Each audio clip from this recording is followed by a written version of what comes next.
नमस्कार, मी संकेत वानखडे आपणा सर्वांचे माझे यूट्यूब चॅनल डिजिटल ॲग्रो अकॅडमीमध्ये मनपूर्वक स्वागत करतो। तर आजचा जो टॉपिक आहे आपला तो म्हणजे पीक विम्याबद्दलचा।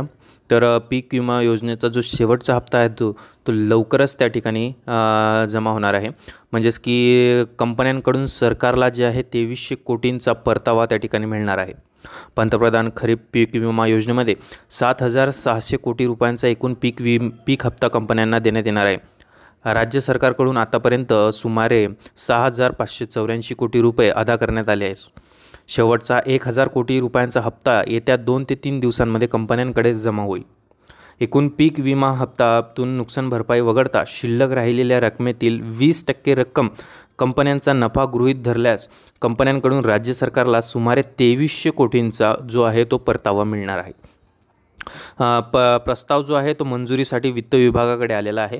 राज्यात 2024च्या पंतप्रधान खरीप पीक विमा योजनेत 8,63 कोटी 56 लाख रुपयांचा पीक विमा असून हा हप्ता कंपन्यांना द्यावा लागणार होता। मात्र बनावट पीक विमा अर्ज रद्द केल्यानंतर यात 400 कोटी रुपयांची बचत झाली असून त्यानुसार हा जो विमा हप्ता आता 7600 कोटीवर आला आहे।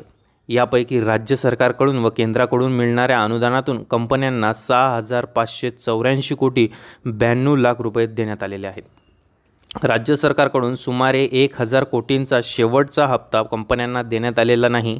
त्यासाठी कृषी विभागाकडून देण्यात आलेल्या प्रस्ताव वित्त विभागाकडे मंजुरीसाठी ठेवण्यात आलेला आहे। यावर जे आहे ते कृषी विभागाचे संचालक जे आहेत पुणे ते विनय कुमार आवटे यांनी काही आपल्याला सांगितलेलं आहे। त्यामध्ये राज्य सरकारच्या शेवटच्या 1000 कोटी रुपयांच्या हप्त्यासाठीचा प्रस्ताव वित्त विभागाकडे दिलेला आहे।